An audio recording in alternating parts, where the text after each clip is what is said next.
The invitation arrived on thick cardstock, cream-colored, gold-embossed lettering. Sebastian and Vivienne request the pleasure of your company at their engagement celebration. Lakeside Estates, Saturday, June 15th, 7 p.m. Black tie optional. I held it in my workshop, morning light streaming through dusty windows, the smell of varnish and sawdust familiar as breathing. 40 years I'd spent in this space behind my modest house in Madison Park, building furniture, restoring boats, working with my hands while something much larger quietly grew around me. The phone rang. Sebastian's name lit up the screen. "Dad, did you get the invitation?" "Just looking at it." "Great. Listen, about the dress code." He paused. That particular hesitation I'd learned to recognize over the past 6 months since he'd started dating Vivienne. The pause that meant she was coaching him, feeding him lines. "It's black tie optional, but Vivienne's family is pretty formal. They're flying in from Boston. Old money, you know. Very traditional. I'll wear my suit." "Which suit?" "The one I wear to church. Navy blue, clean pressed." Another pause, longer this time. "Right, that's fine. Just maybe consider renting something." Vivienne mentioned there's a place downtown that does same-day rentals. She even offered to cover the cost.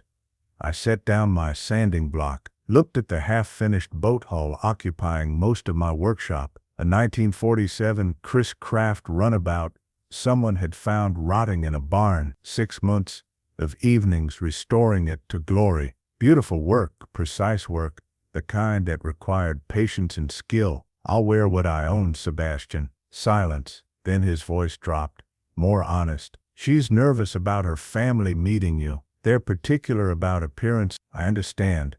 Do you?" "Your mother would have handled this better than me. She knew how to navigate these situations." His voice softened. "Yeah, she would have. Cordelia died 3 years ago. Pancreatic cancer, quick and merciless." Sebastian had been 38, running his architecture firm, building a life she'd been proud of. I'd been 65, suddenly alone in a house that felt too big, with a secret I'd kept from everyone, including my son. "I'll be there," I said. 7 o'clock, navy suit. "I'll blend in." "Thanks, Dad. This means a lot to Vivienne." After we hung up, I stood in my workshop for a long time. Then I pulled out my phone, scrolled through contacts, stopped on a name I hadn't called in months. Bartholomew Whitlock, attorney, friend for 30 years, the man who knew everything. "Thad," he answered on the second ring. "What's wrong?"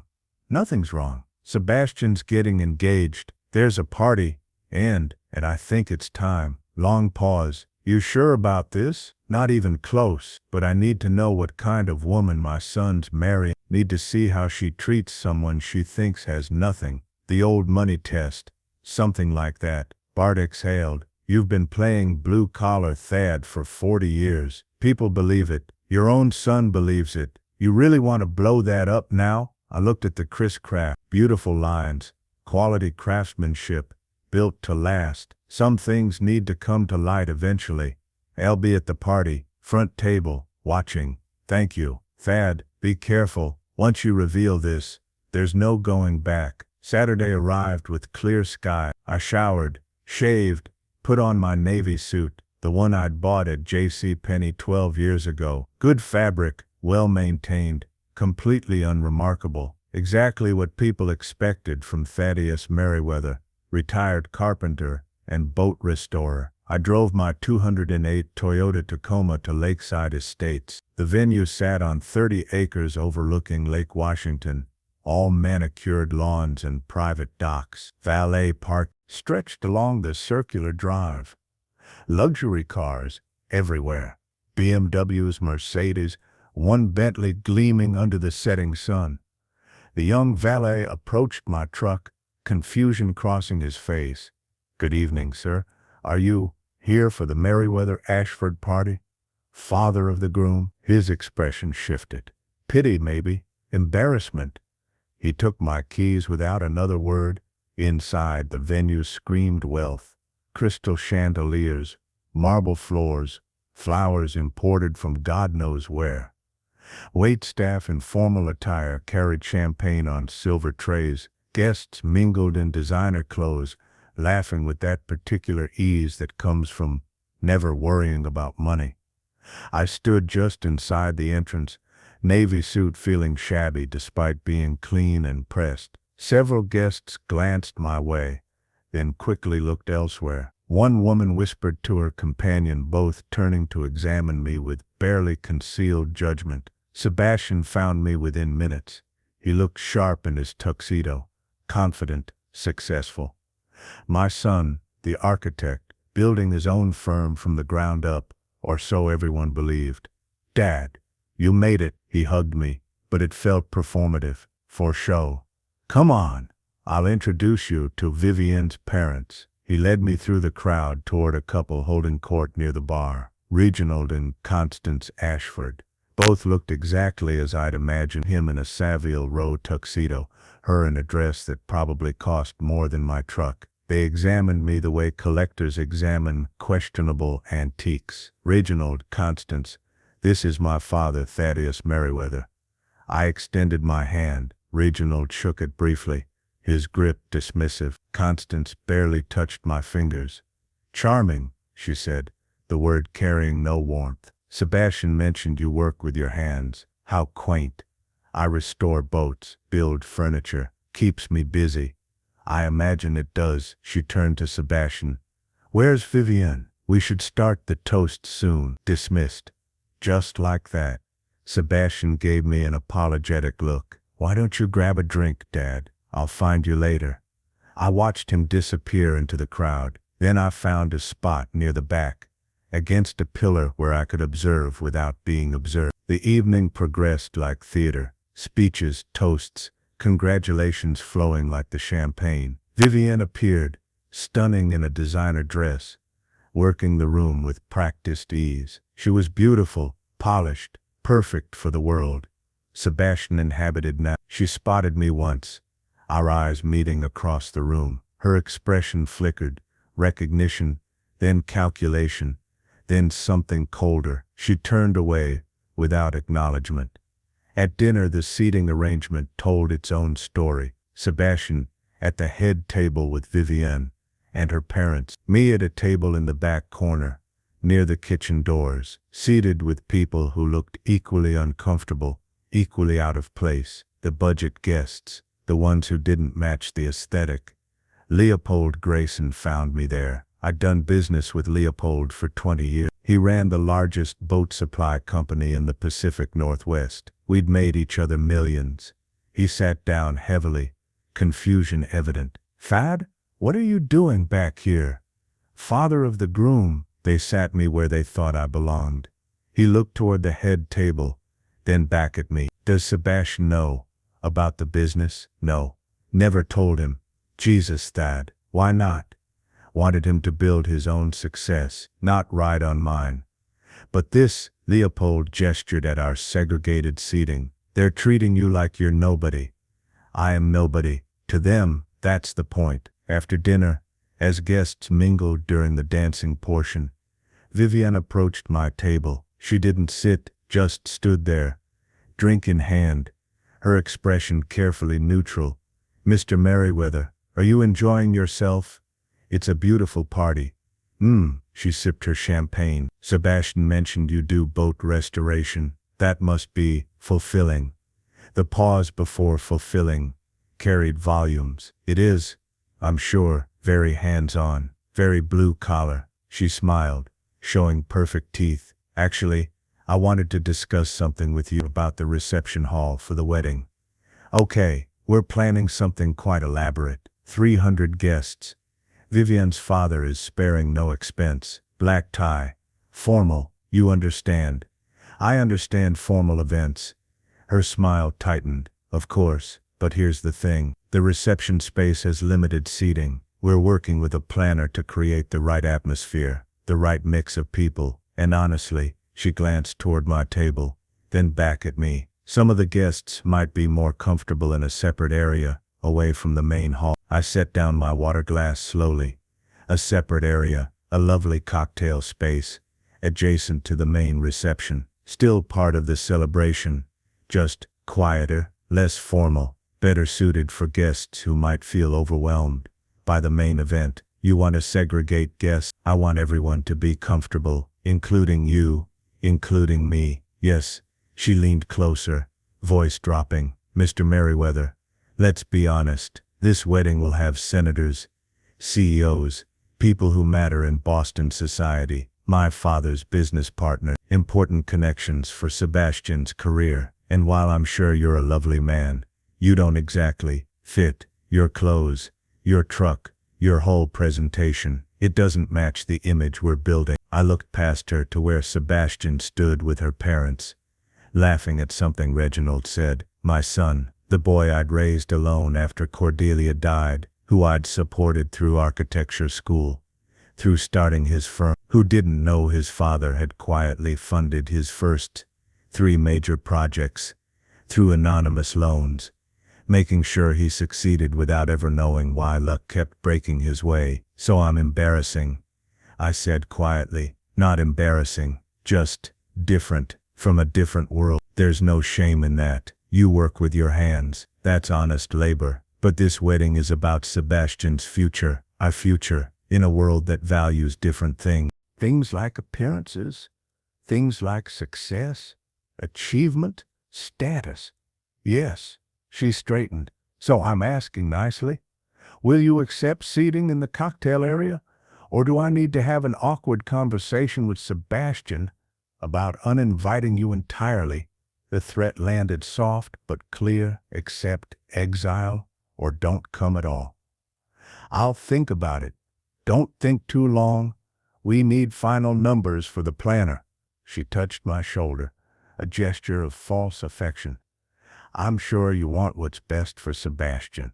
This is what's best. She walked away, returning to the head table, to Sebastian, to her world of important people and strategic relationships.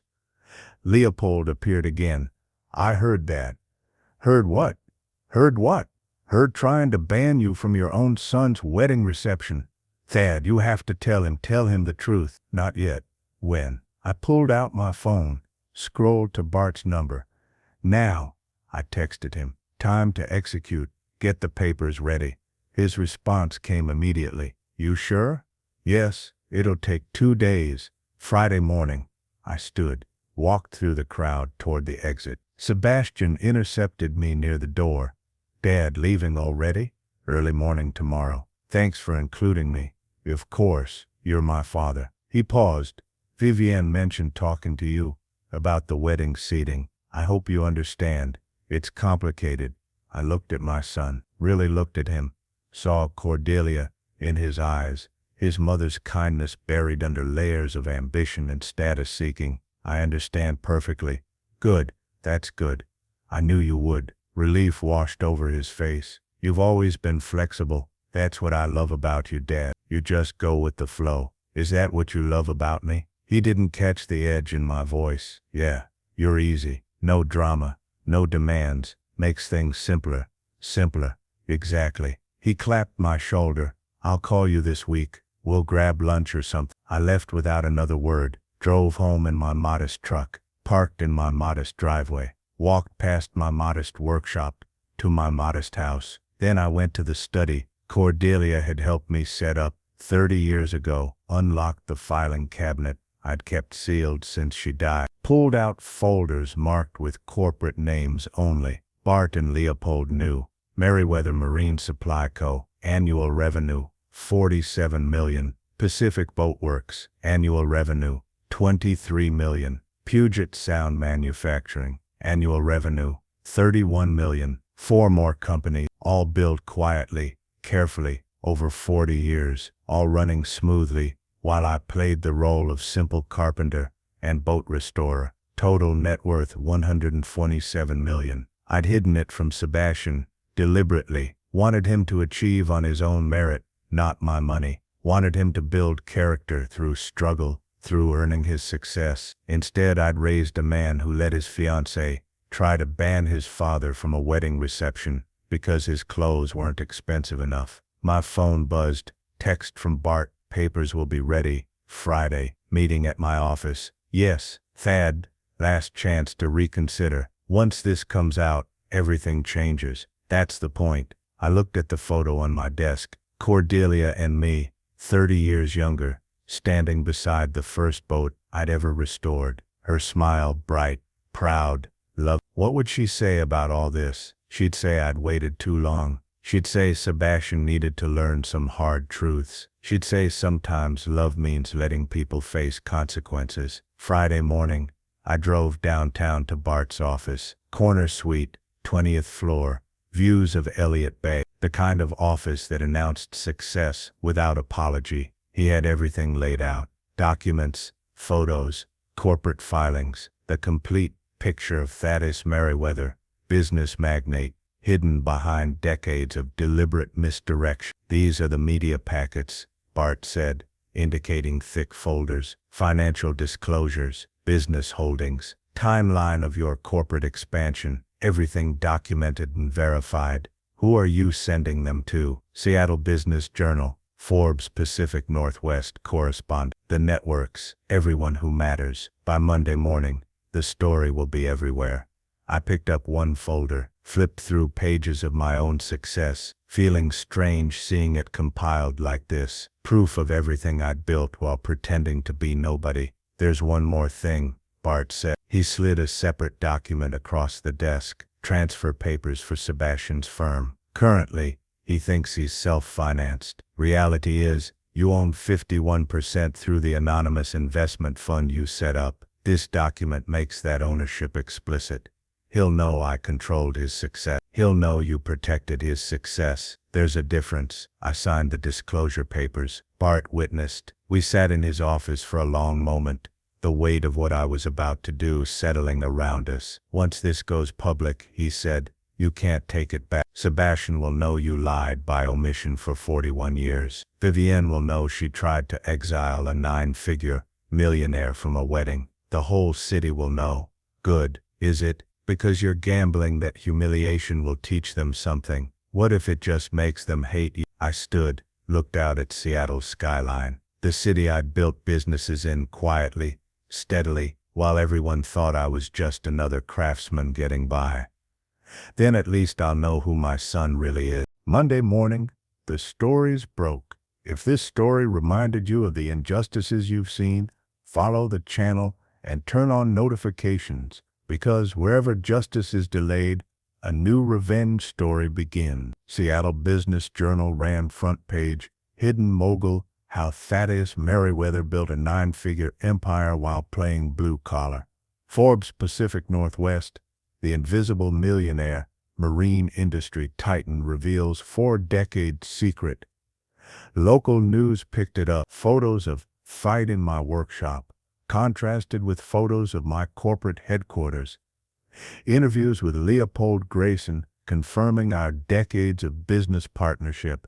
Detailed breakdowns of my holdings, my wealth, my complete fabrication of a modest lifestyle.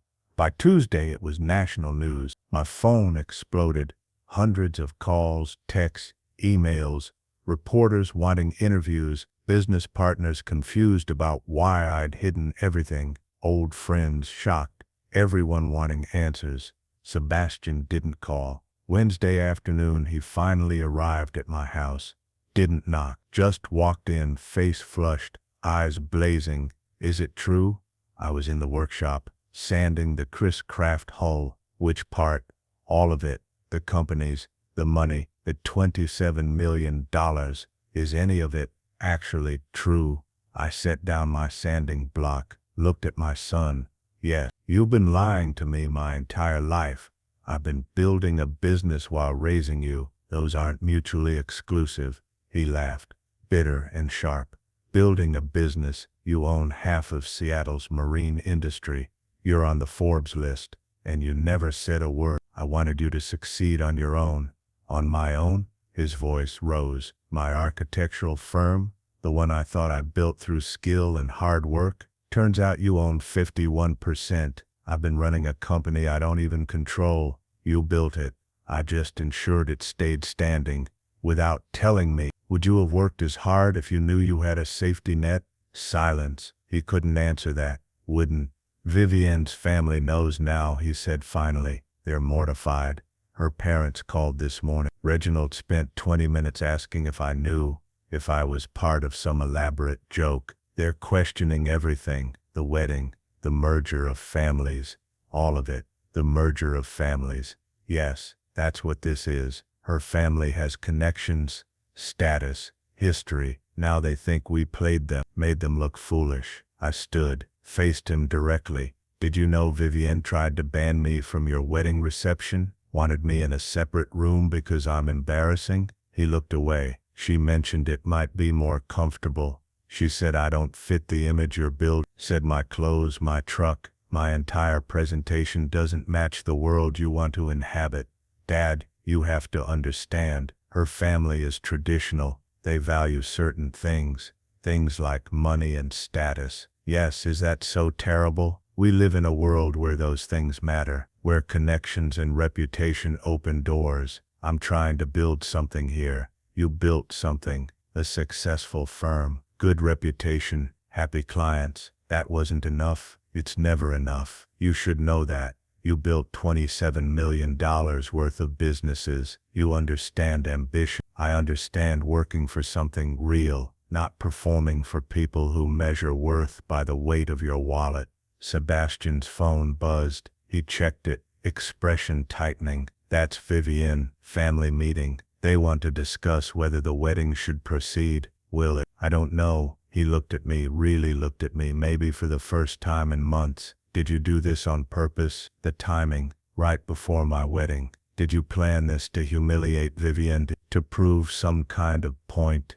I did it to show you who you're marrying, who you're becoming. And who's that? Someone who values appearances over substance, status over character. Someone who tried to exile their father-in-law because he drove the wrong car. That's not fair, isn't it? He turned toward the door, paused. For what it's worth, I am proud of what you built. Even if I'm furious, you hit it. But Dad, this revelation doesn't change anything about the wedding. Vivienne's family might be traditional, but they're not gold diggers. They have their own money. This just makes everything more complicated. He left. I stood in my workshop, surrounded by 40 years of honest work, and wondered if I'd made a terrible mistake. Thursday, Vivienne called, her voice cold, measured.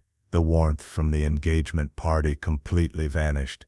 Mr. Merriweather, we need to talk. I'm listening. My parents are embarrassed, humiliated actually. They spent months worrying about Sebastian's background, about you, about whether our families were compatible. Turns out they should have been worried about being deceived. I didn't deceive anyone. I just didn't announce my bank balance. You let us treat you like you were nothing. At the engagement party I suggested you sit in a separate area, and you just accepted it. Why?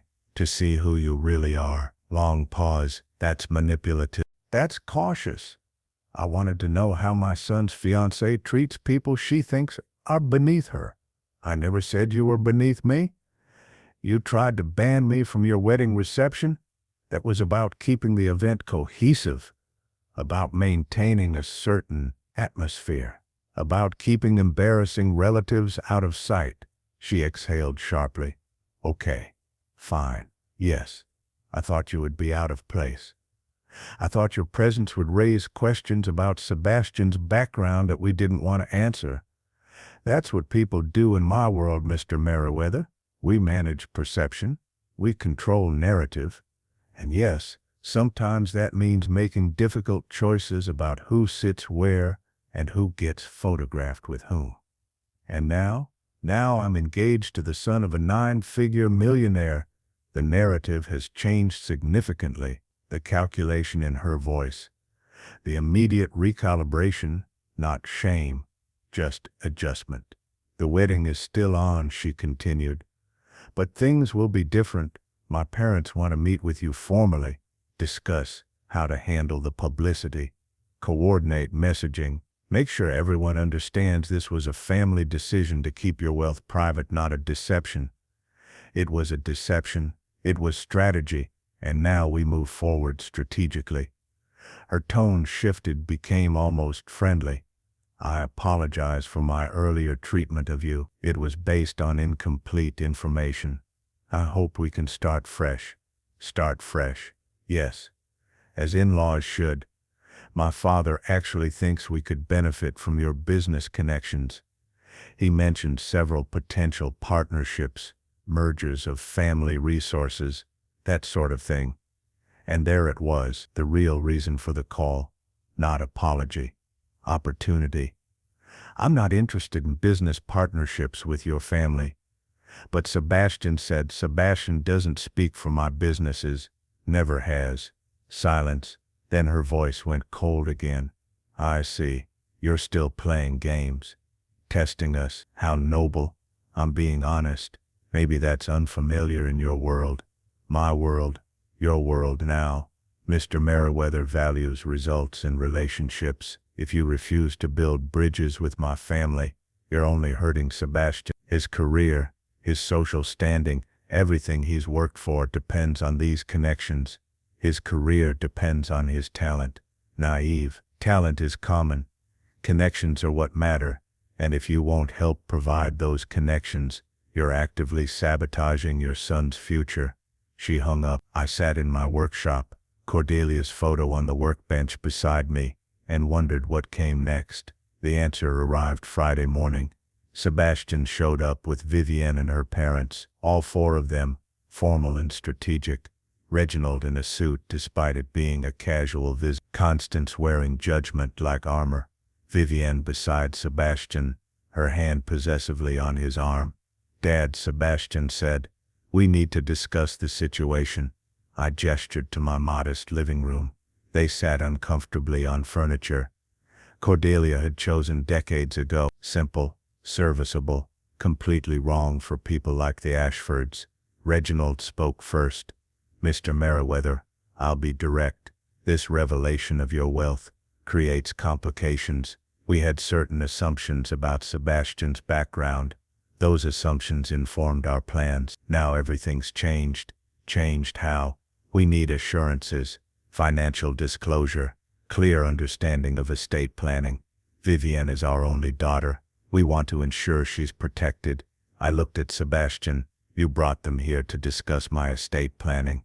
He shifted uncomfortably. Dad, it's reasonable. Vivienne and I are building a life together. Finances matter. Constance leaned forward. We're not gold diggers, Mr. Merriweather. We have our own considerable wealth, but joining families means joining resources. We need transparency. You want to know what you're getting. We want to know what our daughter is getting, Reginald corrected. In the event of your passing, in terms of business inheritance, these are standard considerations. I stood, walked to the window, looked out at my workshop, the Chris-craft visible through the open bay door. Sebastian gets nothing from my businesses. Silence. What's Sebastian's voice? My corporate holdings, they're structured through trusts and foundations. When I die, 80% goes to marine conservation charities, 15% to boat building schools and maritime programs, 5% to individual bequests, friends, employees, people who help build these companies. And your son? Reginald asked slowly. Gets my personal property, this house, workshop, personal savings, maybe $2 million total out of $107 million, Vivienne said flatly. You're leaving your only son 1.5% of your fortune. I'm leaving my son the things that matter. Tools I've used, home he grew up in, lessons about building something real instead of inheriting something easy. Sebastian stood, face flushed. Are you serious? After lying to me for 40 years, you're now telling me I'm basically disinherited? You're not disinherited. You're just not getting corporate wealth you never knew existed. That's insane. I'm your son, which is why I gave you something better than money. I gave you the skills and drive to succeed on your own. Your architectural firm is thriving. You're talented. You don't need my millions. Vivienne pulled Sebastian back down, turned to me with calculated coldness. This changes everything. We had certain expectations for our future. Financial planning. investment strategies. Sebastian and I discussed using family resources, your resources, to expand his firm. Open offices in Boston and San Francisco. We had plans that depended on my money, plans that depended on normal family dynamics, children inheriting from parents. That's how functional families operate. Functional families don't try to ban fathers from wedding receptions. Her expression cracked, just for a moment, anger showing through the polish. We're back to that, I apologized. You recalibrated when the information changed. That's not the same thing. Reginald stood. Mr. Merriweather, let's be clear. If you're unwilling to provide standard family financial integration, we'll need to reconsider this marriage entirely. Vivian deserves a partner whose family is committed to mutual success. Mutual success means Sebastian and Vivian build their own future, not raid mine. This is unbelievable, Vivian said. You hide your wealth, let us treat you poorly, reveal everything at the worst possible time, and now you're punishing us for being practical about money. You're playing games with people's lives. I'm showing people who they really are. She stood. Come on, Sebastian, we're not going to beg for his money. But Sebastian didn't move. He stared at me, expression cycling through emotions, anger, confusion, something else, maybe recognition. Dad, he said quietly, why did you really do this? The secrecy, the revelation, all of it, to see if the son I raised understood what matters. And do I? I looked at him, really looked, saw Cordelia in his eyes again, her kindness, her intelligence, her ability to see through pretense to truth. I don't know yet, I said honestly. That's what we're finding out. Vivian left first, heels clicking sharply across my hardwood floors. Constance and Reginald followed, Reginald pausing at the door. You're making a mistake, Mr. Merriweather. Family should support family. What you're doing is petty and vindictive. What I'm doing is honest. Maybe that feels unfamiliar. He left without another word. Sebastian remained on my couch, head in his hands. They're right, you know, he said without looking up. About you playing games, testing people. It's manipulative, Dad. Is it, or is it revealing? Same thing. No, manipulation is making people do what you want. Revelation is showing people who they already are. He finally looked up. I love her. Vivian, I know she's not perfect. I know she can be strategic, but I love her. Then marry her. I'm not stopping you. You're just refusing to support it financially. I'm refusing to bankroll a lifestyle built on my money instead of your merit. Sebastian stood, paced to the window, stared out at the workshop. You know what the worst part is? Not the money, not even the lying really. It's that you don't trust me. 41 years, and you've never trusted me to know the truth about you.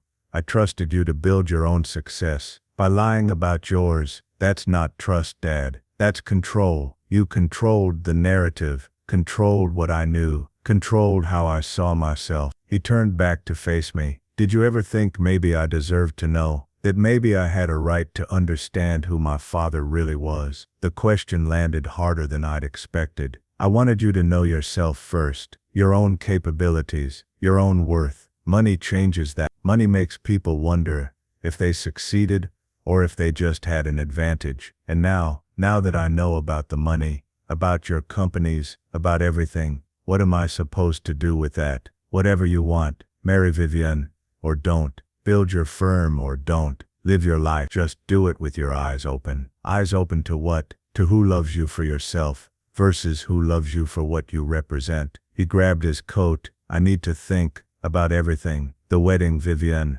us, all of it. Take your time. At the door he paused. Mom knew, didn't she, about the money?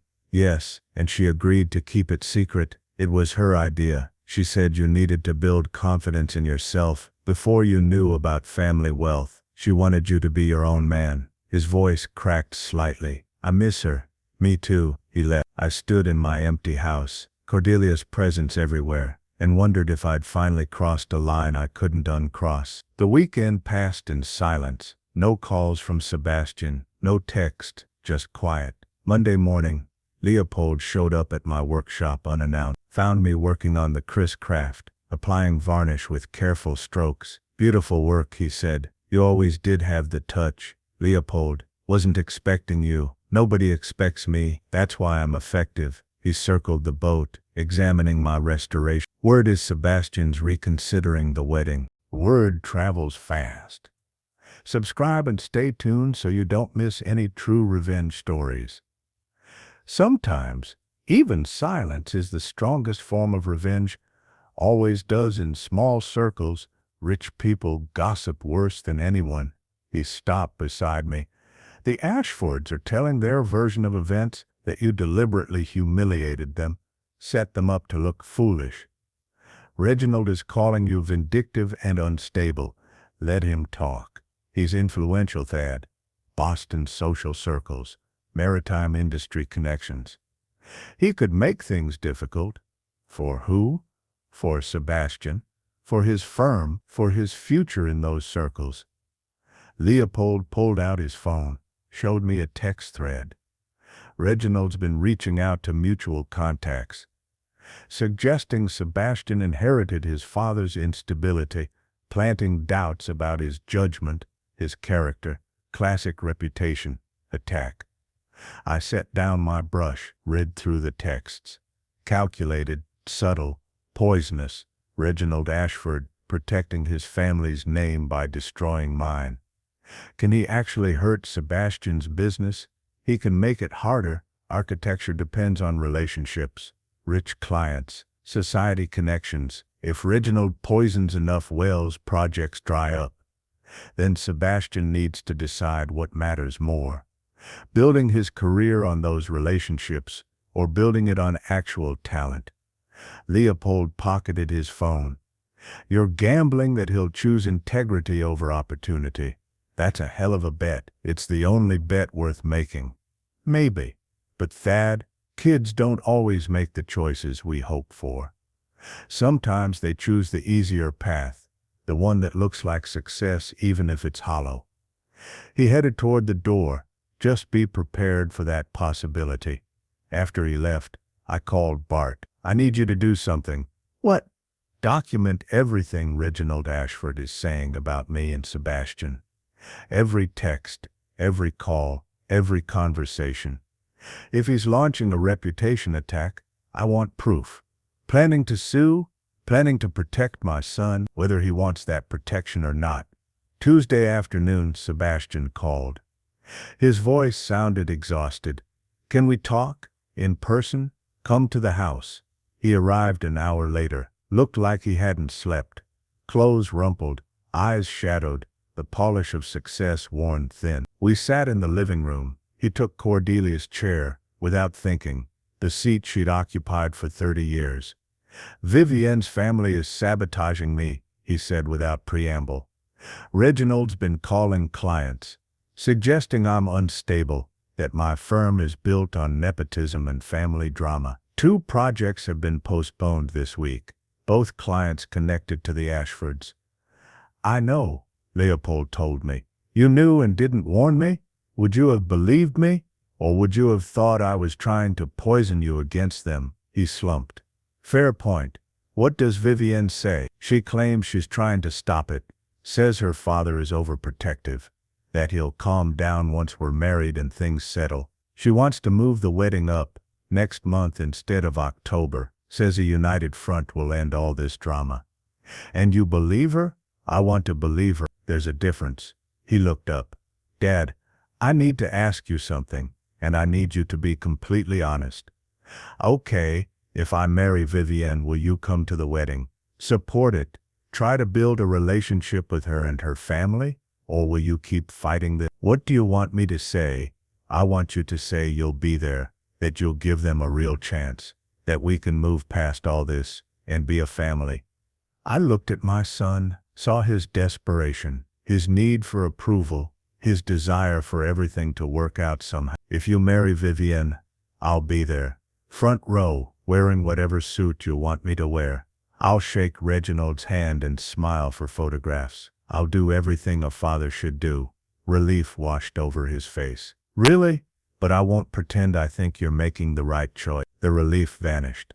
Dad, you asked for honesty. Here it is. Vivienne revealed herself at that engagement party. She tried to segregate me because I was embarrassing. Her father is actively sabotaging your career to punish you for my revelation. These are not good people, Sebastian. This is not a good family to marry into. You don't know them. I know what they've shown me, what they've shown you. The question is, are you paying attention? He stood. I'm marrying her. Next month. I wanted you to know. I'll be there. Will you find some way to sabotage it? Some revelation or test or manipulation? The accusation stung because part of me had considered exactly that. I'll be there, I repeated. I promise. He left without another word. That evening I sat in my workshop. The Chris-craft was nearly finished. Beautiful restoration, original craftsmanship revealed. 40-year-old boat, looking showroom new. I pulled out my phone, called Bart. I need to set up a trust for Sebastian. Changing your mind about the inheritance? No, but if something happens to me, I want him protected. $10 million trust, can't be touched until he's 50, can't be borrowed against, just protection, security, in case I'm wrong about everything. That's generous after all this. That's being a father. Even when your son makes mistakes. I'll draw up the papers. The month passed quickly. Sebastian threw himself into wedding planning with desperate energy. Hurried arrangements, rushed decisions, everything designed to create momentum that couldn't be stopped. I received my invitation via text. No fancy cardstock this time, just logistics. July 20th. Lakeside Estates again. Reception immediately following. Dress code black tie, please RSVP. I RSVP'd yes. Bought a new tuxedo. Not rented. Custom tailored. If I was going to be the wealthy father everyone now knew I was, I'd look the part. The days before the wedding, Sebastian and I barely spoke. Brief texts confirming times and details. No real conversations. The distance between us growing wider even as I'd promised to support him. 3 days before the wedding, Vivienne called. Mr. Merriweather, I wanted to thank you for agreeing to come, for supporting Sebastian. I know we got off on the wrong foot. We did. I hope we can move past that. Build something better, for Sebastian's sake. For Sebastian's sake. Yes. Pause. There is one thing. My father wants to speak with you before the wedding. Clear the air. Would you be willing to meet him for coffee? Every instinct screamed, trap, but I'd promised Sebastian. When? Tomorrow morning, 10 o'clock, Pike Place Market. The original Starbucks. Tourist. Location. Public. Lots of witnesses. Smart. I'll be there. Tuesday morning, I arrived at Pike Place Market early. Tourists everywhere. Street performers. Flower vendors. The smell of fresh fish and coffee mixing in Seattle's summer air. Reginald Ashford sat at a small table outside the Starbucks. 2 coffees waiting. He stood when he saw me, extended his hand. Thaddeus, thank you for meeting me. We shook, his grip firmer than at the engagement party. More respect now. Money changed everything. Vivienne said, you wanted to talk. I did. I owe you an apology. He gestured to the chair. Please, sit. I sat, took the coffee he offered, waited. I misjudged you, Reginald began. At the engagement party, I made assumptions based on appearances. That was wrong. It was, in my world, our world now. People often pretend to be more than they are. I've been burned before, so I err on the side of caution. Skepticism. He sipped his coffee. You did the opposite. Pretended to be less. That's unusual. I wanted to see who people really were. And what did you see? People who value money over character, status over substance, including my own son. Reginald nodded slowly. Fair assessment.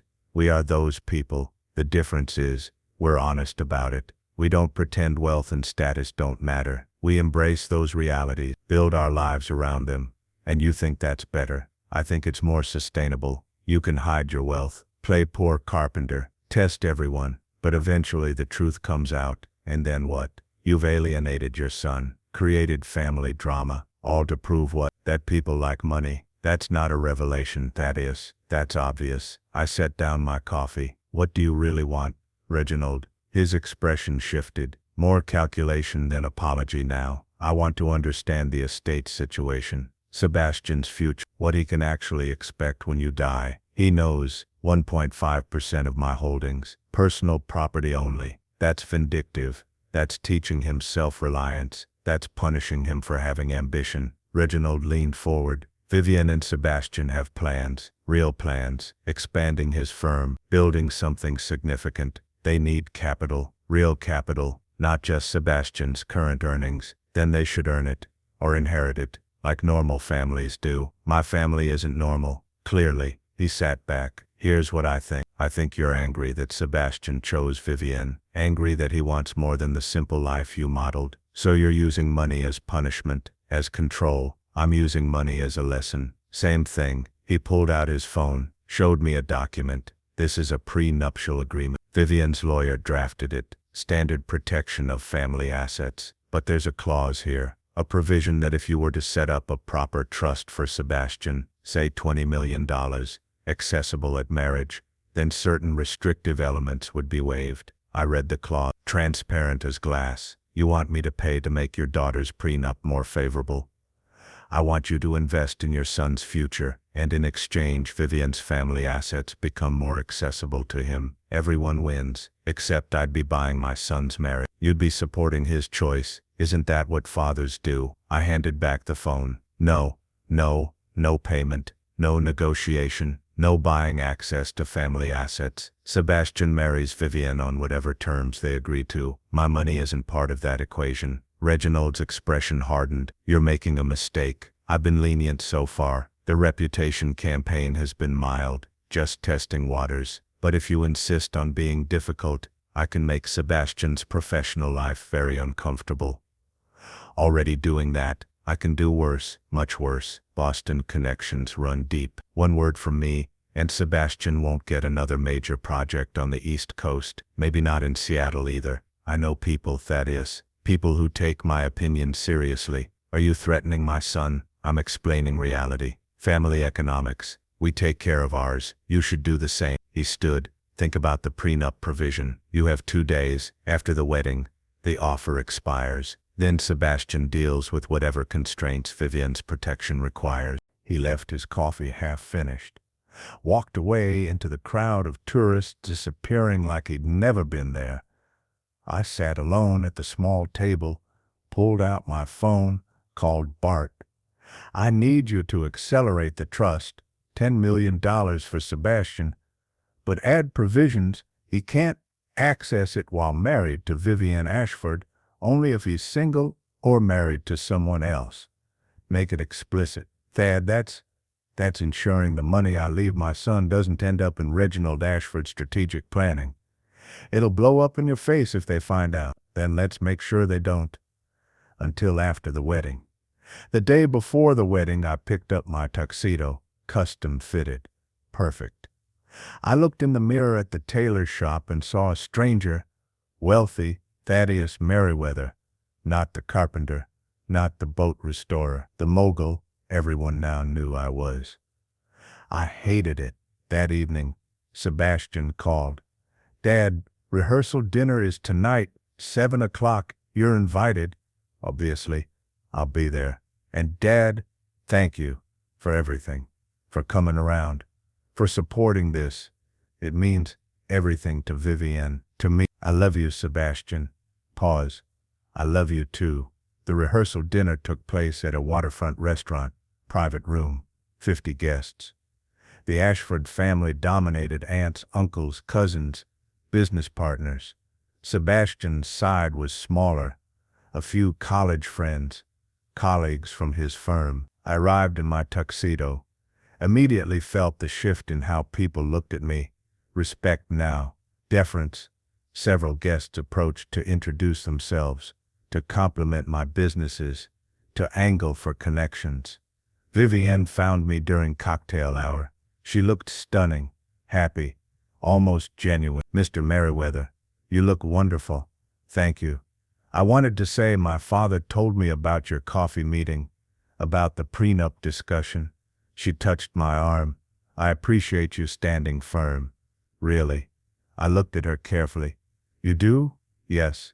Daddy can be aggressive about money and protection.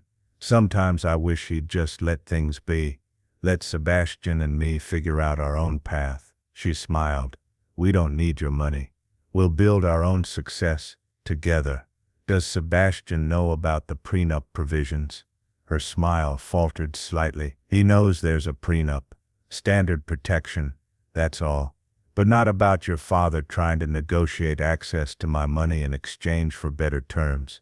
That was Daddy's idea, not mine. I told him to stop. She squeezed my arm. Tomorrow is about Sebastian and me, not about business or money or family drama. Just two people who love each other. I hope you can see that. I hope I can too. During dinner, I sat at a table with Sebastian's colleagues. Architecture people, creative-driven, talented. They asked about my businesses, about how I built them, about advice for success. I answered honestly. Work hard, be reliable, treat people fairly, build something real. They seemed disappointed, like they expected secret strategies, hidden wisdom. They didn't understand that success was mostly persistence and honesty. Nothing glamorous, just showing up and doing good work for 40 years. Reginald gave a toast, welcomed Sebastian to the family, made jokes about architects and their impractical dreams. Everyone laughed. Sebastian smiled, but it didn't reach his eyes. Then Sebastian stood, gave his own toast, thanked Vivienne, thanked her family for accepting him, thanked his friends for supporting him. He looked at me, and I want to thank my father, who taught me everything about building things that last, about quality over flash, about substance over appearance. I know we've had a complicated few months, but Dad, I wouldn't be here without you, without everything you gave me, everything you taught me. Thank you. Everyone applauded. I nodded, felt Cordelia's absence like a physical weight. She should have been here. She would have known what to say, how to navigate all this better than I was managing. After dinner, Sebastian pulled me aside. We stood on the restaurant balcony. Lake Washington stretched out below us, dark water reflecting city lights. Tomorrow, he said quietly, I'm marrying her. No matter what happens, no matter what you think or what anyone thinks, I'm doing this. I know. Do you? Because part of me keeps waiting for you to sabotage it, to reveal some new secret, or test, or manipulation. No more secrets, no more tests. Promise?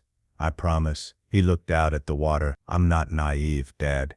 I see what you see. Vivienne can be calculating. Her family is aggressive about money and status. They're not perfect people. No one is. But she makes me feel successful, important, like I'm building something that matters. With her family's connections, their support, I could take my firm national, international, achieve things I never dreamed possible. At what cost? At the cost of disappointing you. I guess that's a price I'm willing to pay. The words hung between us, honest, painful. Then I wish you happiness.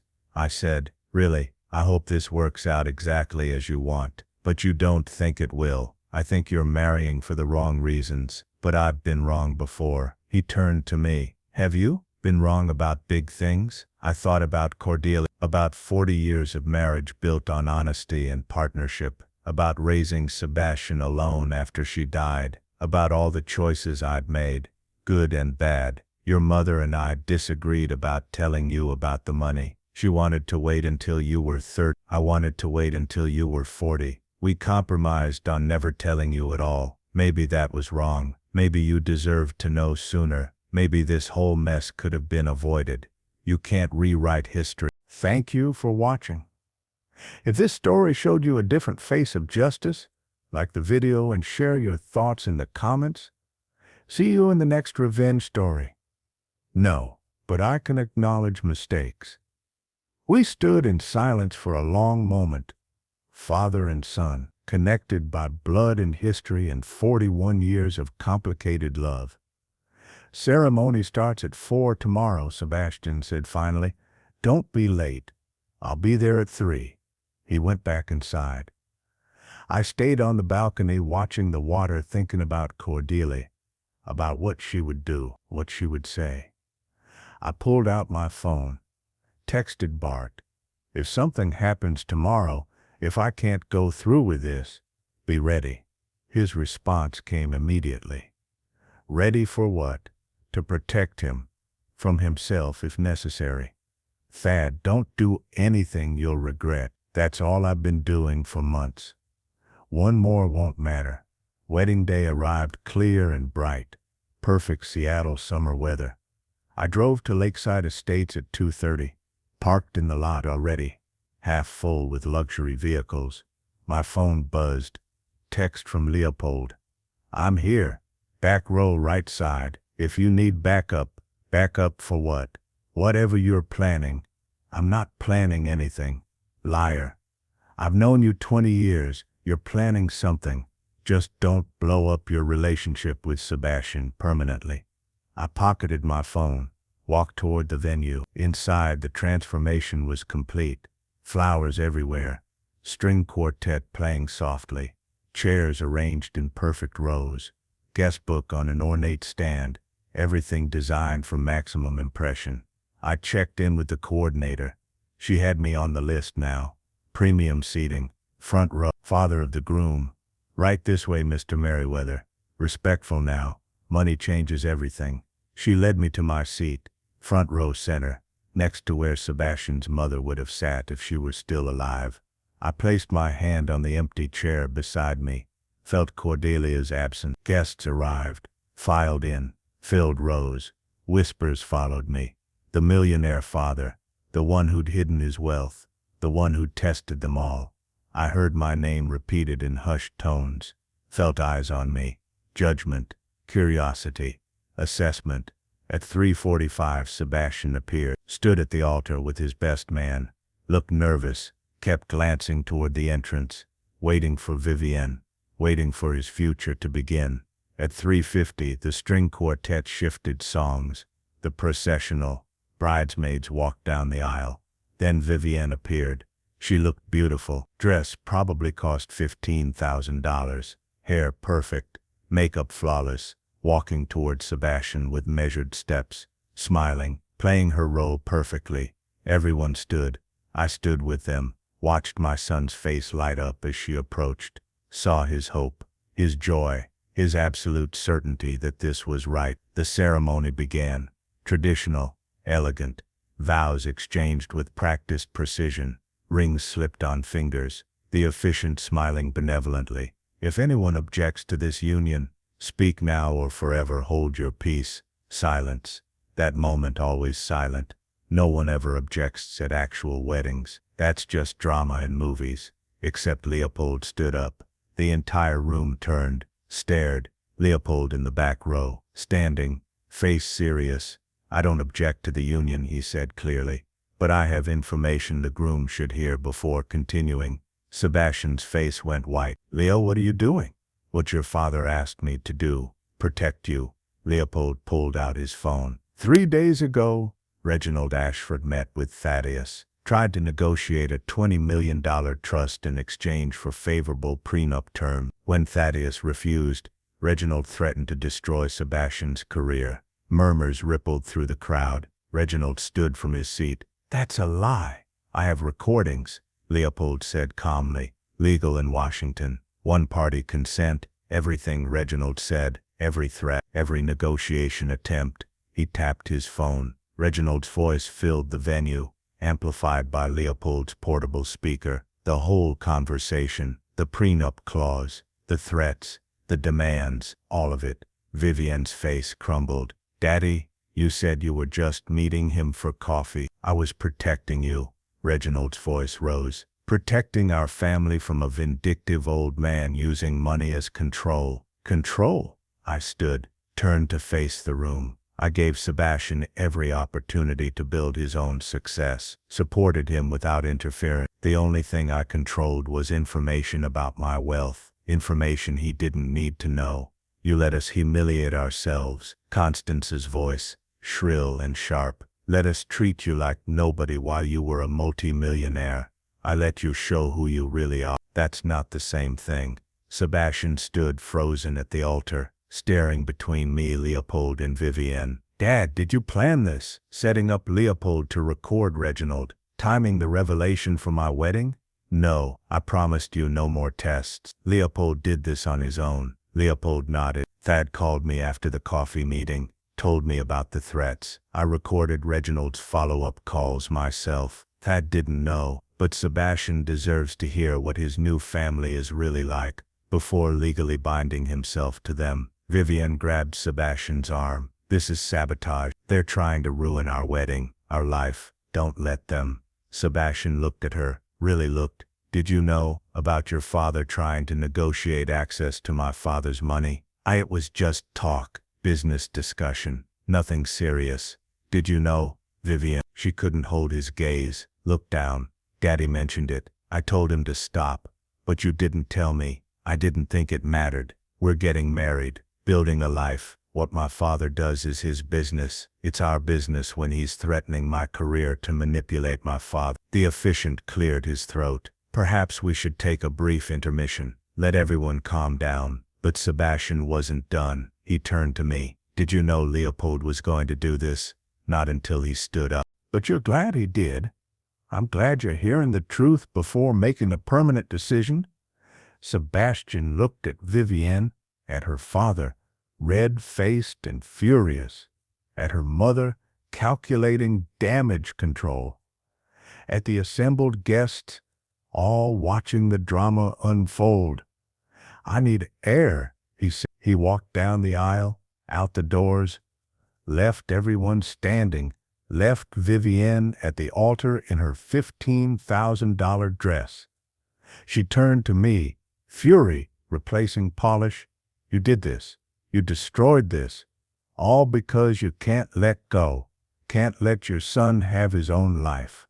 I gave him information. What he does with it is his choice. This isn't over. She pointed at me, hand shaking. You think you won? You just destroyed your relationship with your son. He'll never forgive you. Maybe. But at least he'll make an informed choice. I walked out after Sebastian, found him in the parking lot, sitting on a bench, head in his hands, still in his tuxedo, alone. I sat beside him, said nothing, just waited. Finally he spoke. I should have known. All those projects that suddenly postponed. Those were Reginald, punishing me for your refusal to negotiate. Yes, and the prenup. The one Vivienne said was standard protection. That was part of some larger strategy. Yes, she knew. Maybe not details. But she knew her father was manipulating things, and she said nothing. We sat in silence, listening to confused voices drifting from the venue, the wedding that wasn't happening, the future that was crumbling. I thought I loved her, Sebastian said quietly. Maybe I did. Maybe I loved what she represented. Success, status, belonging to a world that felt bigger than the one you raised me in. That's not love. That's ambition. Is there a difference? Your mother and I built 40 years on difference, on actual love, the kind that survives cancer and loss and struggle, the kind that doesn't need strategic prenups or negotiated trust funds. Sebastian looked at me, eyes red. I miss her so much. Me too. She would have handled this better, would have known what to say to me, how to guide me without manipulating or testing. She would have told you the truth 6 months ago, saved us all this drama. He almost smiled. Yeah, she would have. The doors opened. Vivienne appeared, still in her wedding dress, picking her way across the parking lot toward us. She stopped a few feet away. Sebastian, please, come back inside. We can work this out. We love each other. That's what matters. Do we? He stood, faced her. Or do you love what my father's money represents? The access, the connections, the social capital. That's not fair. It's completely fair. I've been thinking about the last 6 months. about how things changed after my dad's wealth was revealed.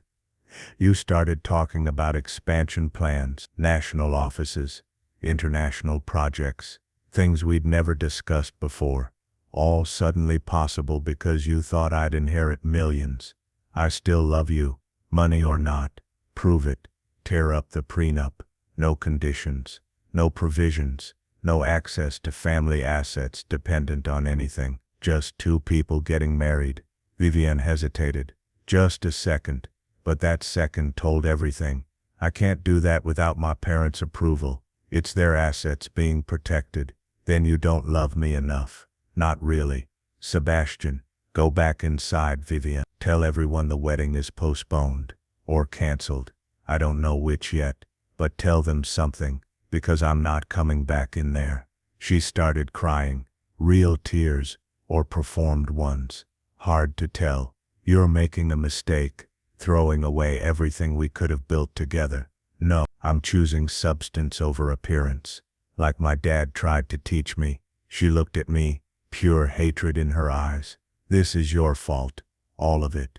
You poisoned him against me. I showed him truth. What he does with it is his choice. She turned, walked back toward the venue. Halfway there, she kicked off her expensive shoes, carried them, disappeared through the doors. Sebastian and I sat in silence for a long time. Finally he spoke. So what now? Now you decide. Marry her anyway.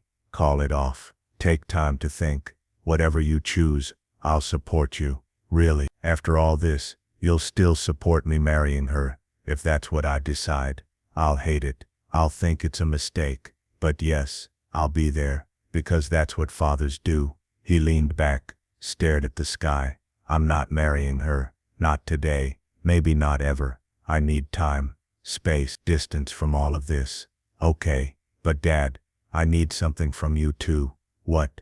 Honesty. Complete honesty. No more secrets. No more tests. No more protecting me from information you think I can't handle. If we're going to rebuild trust, it has to go both ways. Deal? We sat until the sun started setting, until guests began leaving the venue confused and gossiping, until Vivienne and her family drove away in angry silence, until only Leopold remained, giving us space, waiting to make sure we were okay. Finally, Sebastian stood. I should go home, sleep for about 3 days, figure out what comes next. You're welcome at my place. Your old room is still there. Really? Always. He nodded. Tomorrow. Let me process everything first. But tomorrow, I'll come stay, for a while, if that's okay.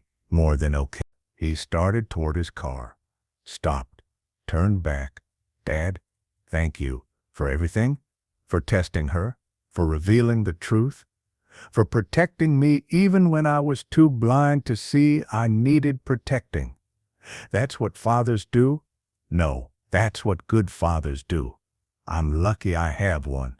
He drove away. I stood in the parking lot as twilight gathered. Leopold approached, cautious.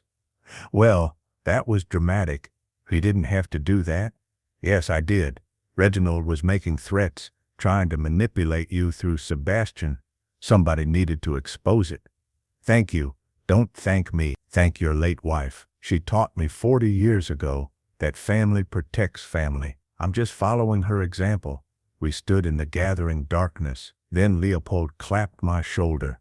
Come on. I'll buy you dinner. You look like you could use a drink. I could use several. We drove to a quiet bar near Pike Place, ordered whiskey, sat in companionable silence for a long time. Finally, Leopold spoke. Sebastian will be okay. He's your son. He's got good instincts. He just needed a wake-up call. Expensive wake-up call. Canceled wedding. Professional reputation damaged. Relationship destroyed. Better now than after 5 years of marriage and a messy divorce. You saved him, Thad, even if he doesn't fully see it yet. I sipped my whiskey. Cordelia would have handled this more gracefully.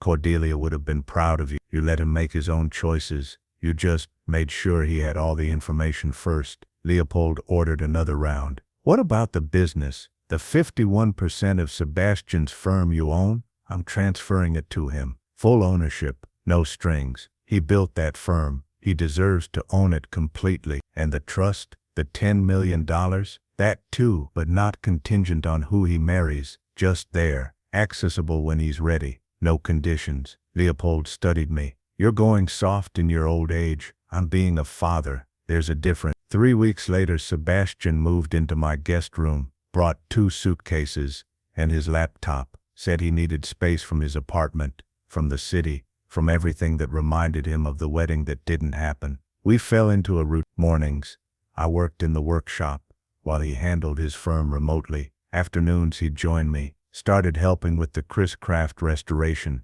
Afternoons turned into lessons. How to apply varnish, how to read wood grain, how to build something that lasts. One evening, we sat on the back porch, the craft finished, gleaming in the workshop behind us. I talked to Vivienne today, Sebastian said quietly.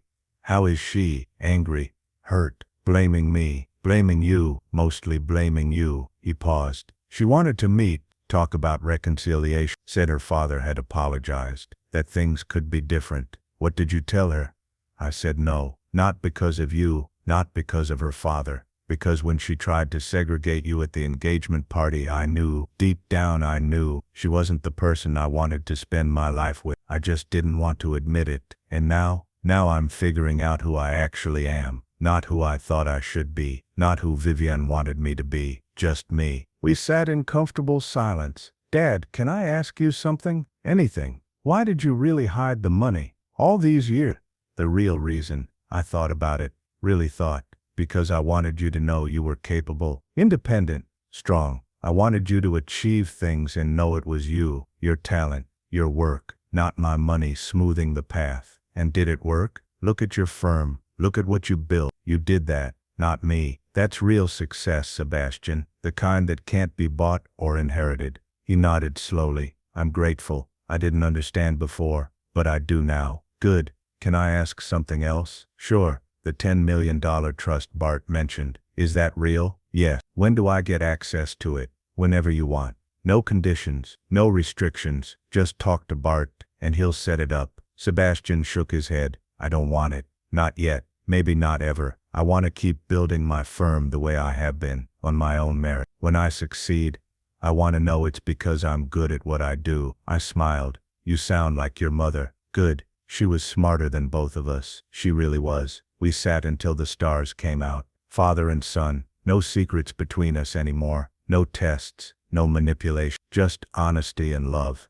And the quiet comfort of family. 2 months after the non-wedding, I transferred 51% of Sebastian's firm to him. Full ownership. Bart handled the paperwork. Sebastian signed. Became complete owner of the company he'd built. He also hired a new office manager, someone to handle expansion plans he'd been developing. Opened a second location in Portland, on his own financing, his own terms, his own success. Vivienne tried to reach out several more times. Letters, emails, texts. Sebastian answered once, politely. Finally, wished her well. Said he hoped she found what she was looking for, then blocked her number. The Ashfords stopped their reputation campaign, either gave up or realized they had bigger concerns. Reginald faced some scrutiny from the recordings. Leopold had made nothing criminal, but enough to tarnish his image in Boston circles. One Saturday in October, Sebastian and I launched the craft, put it in the water for the first time since restoration. The boat performed beautifully, smooth, steady, reliable. We took it out on Lake Washington, cruised along the shore, felt the sun and wind, just 2 men, enjoying work well done. Mom would have loved this, Sebastian said. She would have loved seeing us work together. No drama, no secrets, just family. Yes, I miss her every day. Me too. We cruised until sunset, then brought the boat back to dock, secured it carefully. Our project, our accomplishment. Something built together, honestly, with no hidden agendas or tests. That evening, Sebastian announced he was moving back to his apartment, ready to fully restart his life. I helped him pack. He didn't have much, had traveled light during his stay. At the door, he hugged me, really hugged me. Not the performative hug from the engagement party, real, solid, full of affection. Thank you, Dad, for everything, for the tough love, for protecting me, for being willing to blow everything up so I could see clearly. That's what fathers do. No, that's what your father does. I'm lucky. He drove away. I stood in my driveway, watching his taillights disappear, felt Cordelia's presence beside me, knew she'd approve of how things turned out. My phone buzzed. Text from Bart. Leopold told me everything. You handled it well. Cordelia would be proud. I hope so. Trust me, she would be. I walked back to my workshop, the empty spot where the Chris Craft had been for 6 months, starting a new project tomorrow. Maybe a 1952 Garwood, something challenging, something that required patience and skill and honesty about materials, good qualities, important qualities, the ones I'd tried to teach my son. 6 months later, Sebastian's firm won a major contract, redesign of Seattle's waterfront district, $50 million project, his biggest yet, achieved on his own merit, his own reputation, his own talent. He called to tell me, Dad, I got it, the waterfront project. They chose my firm over 6 other bids. Congratulations, you earned it. I really did, didn't I? No family connections, no strategic marriages, no shortcuts, just good work, just good work. Feels better than I thought it would. That's real success. That's what matters.